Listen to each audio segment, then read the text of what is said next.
www.land.gov.bd তে প্রবেশ করব। ক্লিক করব মূল সার্ভারে। ক্লিক করার পর আমাদের মাঝে এরকম একটি ইন্টারফেস শো করবে। নামজারিতে আমরা ক্লিক করে দিব। নামজারিতে ক্লিক করে দেওয়ার পর আমাদের মাঝে এরকম একটি ইন্টারফেস শো করবে। এখানে আমরা আবেদনের সর্বশেষ অবস্থাতে ক্লিক করে দিব এবং আমাদের সামনে আবেদনের সঠিক তথ্য দিতে হবে।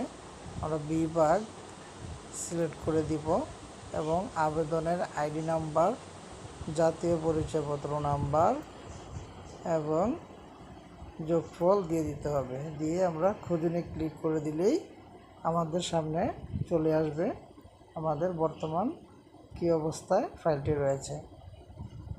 বর্তমান অবস্থা